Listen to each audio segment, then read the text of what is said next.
Uma investigação da Polícia Federal que ocorre em sigilo no STF flagrou o deputado Josimar Maranhãozinho manuseando uma grande quantidade de maços de dinheiro. Segundo a Polícia Federal, quem nos acompanha pela live dá para ver a foto, a imagem deste momento. Segundo a Polícia Federal, os valores são resultado de um esquema de desvios de recursos de emendas parlamentares.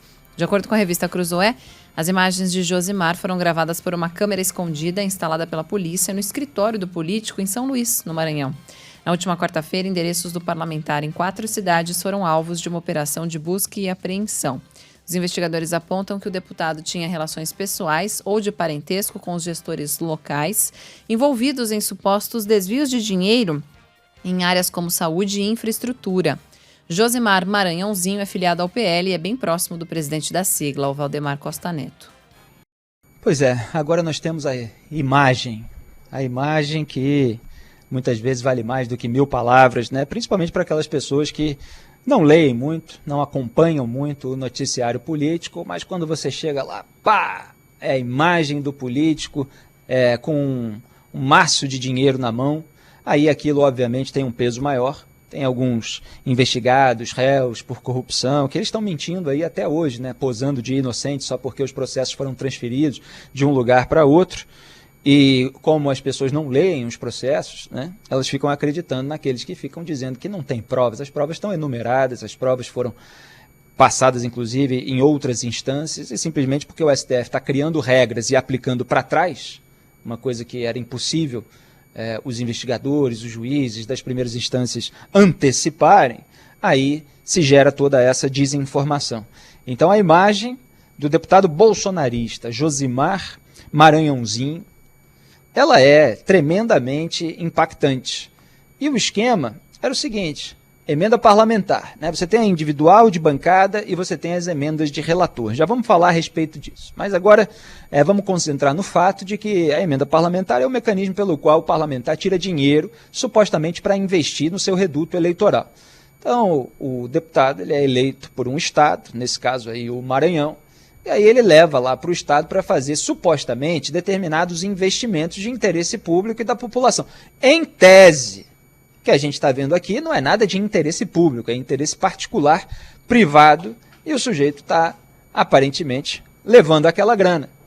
Então, assim que o dinheiro federal chegava aos cofres, aos seus cofres, os cofres das prefeituras aliadas do Josimar Maranhãozinho, é o que conta a revista, essas prefeituras contratavam, sem licitação, um pool, quer dizer, um conjunto ali de empresas que são diretamente vinculadas a esse deputado. E algumas dessas empresas são de fachada.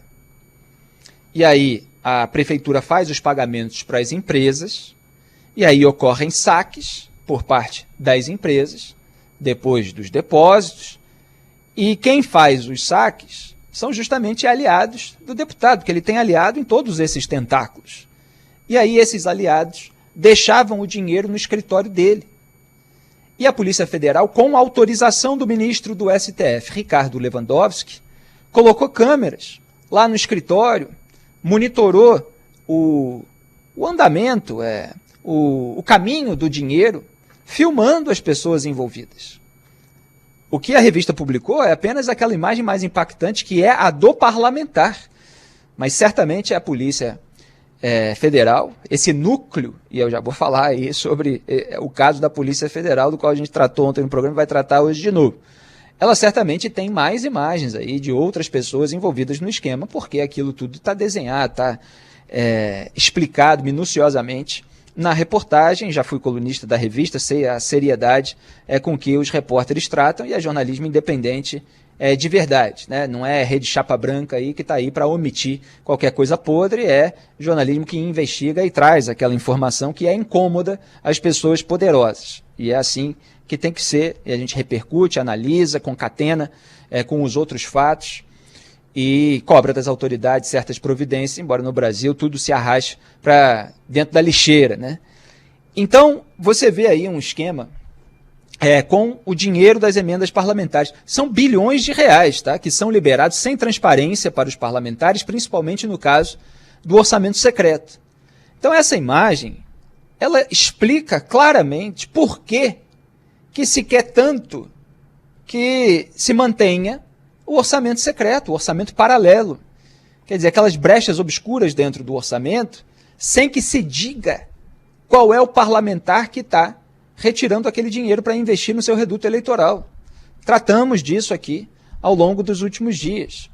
O presidente do Senado e o presidente da Câmara, Rodrigo Pacheco e Arthur Lira, respectivamente, mentiram descaradamente para o Supremo Tribunal Federal, numa petição que responde à decisão do plenário virtual de manter a liminar da Rosa Weber, que suspendeu a execução das emendas de relator, que são essas do orçamento secreto.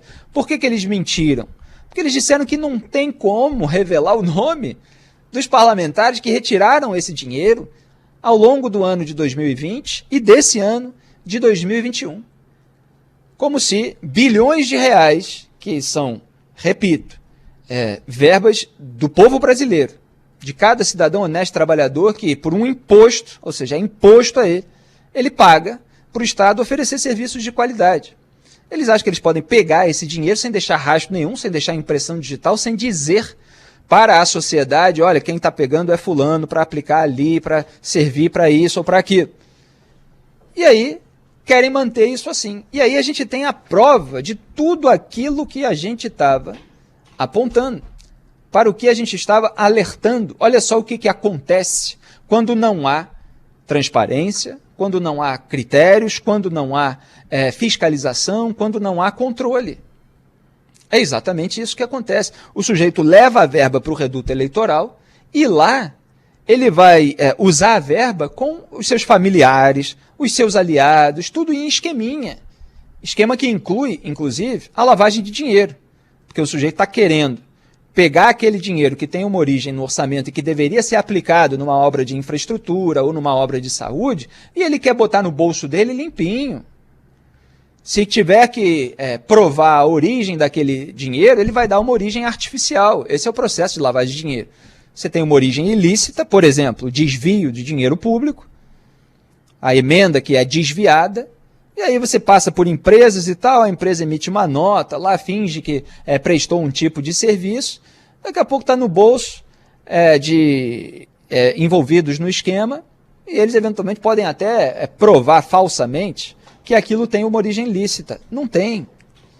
Então é um esquema construído para lavar o dinheiro, é um esquema construído para se botar no bolso aquilo que deveria ser transformado em serviço de qualidade e estrutura no reduto eleitoral dos parlamentares. Então é muito grave. É muito grave. Não está muito claro ainda se essa emenda era emenda individual, de bancada, de relator, etc. Mas o que importa é que é a verba que precisa ser tratada com transparência e sobre a qual, sobre o caminho desse dinheiro, é preciso haver holofotes. E cadê as regras?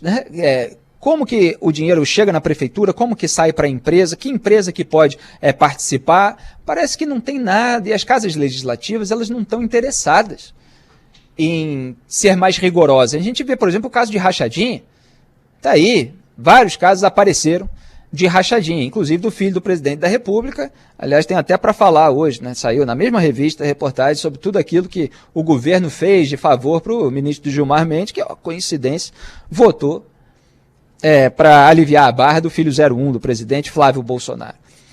Então você tem os casos aí de rachadinha e você não vê as casas legislativas, tanto em nível municipal, quanto estadual, quanto federal, tomar providências para que não haja mais funcionário fantasma. Quer dizer, uma providência que a própria Casa Legislativa poderia tomar para que aquilo não acontecesse. Quer dizer, você ter câmeras de segurança, você ter o flagrante ali de se tem gente no gabinete, se não tem, você ter folha de ponto, etc., de uma maneira que não possa ser fraudada, de um assinar para o outro, como acontece.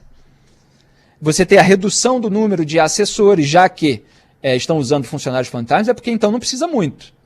Se não precisa muito, vamos reduzir o número de assessores para não aumentar a brecha para o funcionalismo fantasma, quer dizer, para a gente emprestar nome para um esquema, para poder se abrir a porta do cofre público, para pagar um salário para quem não está prestando serviço e depois pegar aquele salário, uma vez que a pessoa saca o dinheiro e repassa para o operador e para o líder da quadrilha. Cadê a Casa Legislativa para mudar isso? Cadê agora a Câmara dos Deputados e o Senado Federal para mudar todos esses critérios, todas essas regras sobre o orçamento secreto. Não, eles estão fazendo justamente o contrário.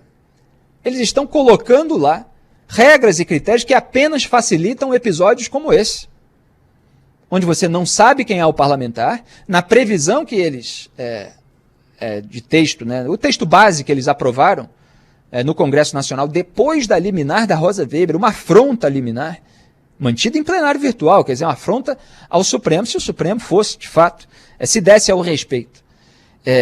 Eles colocaram lá que não precisarão, mesmo agora, não é só que eles querem esconder aqueles parlamentares que receberam o dinheiro em 2020 e 2021, mas eles querem esconder aqueles que receberão nos próximos anos. Porque o que eles colocaram lá é que apenas a política pública e tal, eles não colocaram que é obrigatório apontar o nome do parlamentar. Então eles deixam a brecha.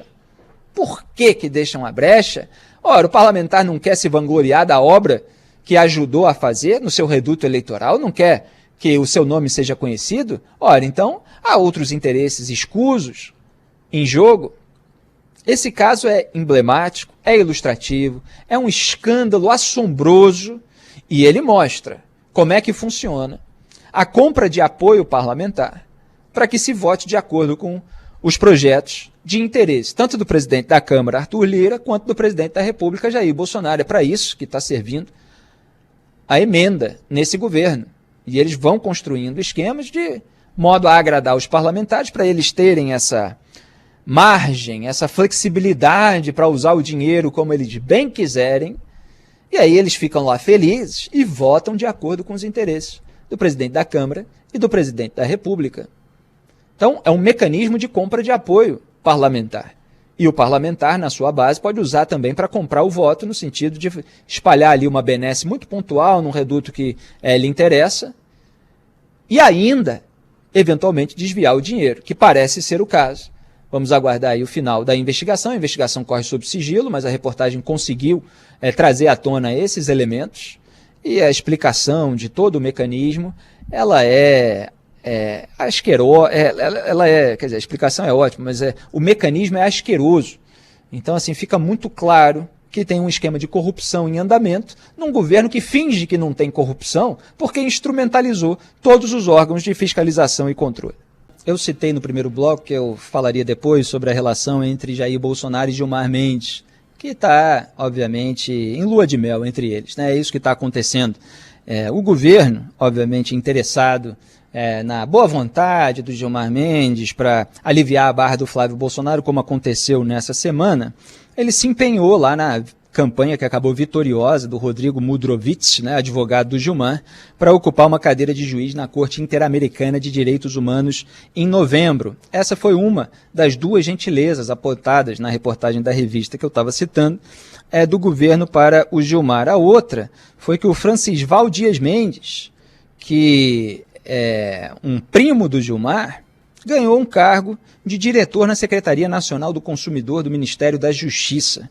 Então está lá tudo detalhado, vai receber R$ 13.600 de salário na pasta comandada pelo ministro Anderson Torres, o ministro da Justiça e Segurança Pública. Grandes coincidências, né, que acontecem nesse país e que são naturalizadas.